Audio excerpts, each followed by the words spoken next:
কান চলচ্চিত্র উৎসবের ৭৮তম আসরে জায়গা পেল বাংলাদেশ। স্বল্পদৈর্ঘ্য চলচ্চিত্র বিভাগে স্থান করে নিল আদনান আল রাজীব পরিচালিত সিনেমা। শর্ট ফিল্ম কম্পিটিশন বিভাগে নির্বাচিত ১১টি সিনেমার তালিকায় রয়েছে রাজীবের আলী।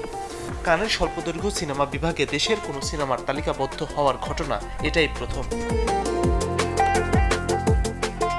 হাতে কুঠার, শরীর রক্তমাখা আর ঠোঁটে ভয়ঙ্কর হাসি, এভাবেই একেবারে এক অচেনা লুকে হাজির হলেন শরীফুল রাজ। নায়কের আসন্ন সিনেমা ইনসাফের প্রথম পোস্টার এটি।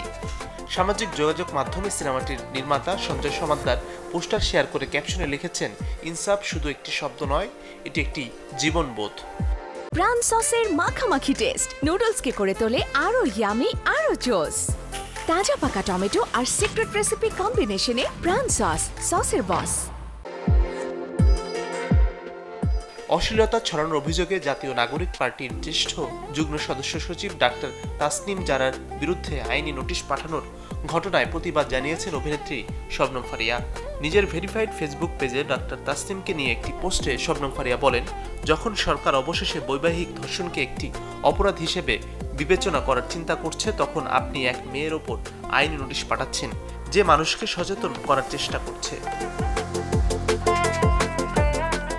কপিরাইট মামলায় অস্কারজয়ী সঙ্গীত পরিচালক এআর রহমানের প্রতিষ্ঠান মাদ্রাজ টকিজকে ২ কোটি রুপি জামানত জমা দেওয়ার নির্দেশ দিয়েছেন দিল্লি হাইকোর্ট। ঘটনার সূত্রপাত ২০২৩ সালে মুক্তি পাওয়া মনিরুত্তমের সিনেমা পেন্নিয়িন সেলভান 2 এর গান বীরা রাজা পীরা নিয়ে। অভিযোগ ওঠে, এআর রহমানের সুর করা গানটি আগের অন্য একটি গানের সুর থেকে নেওয়া হয়েছে।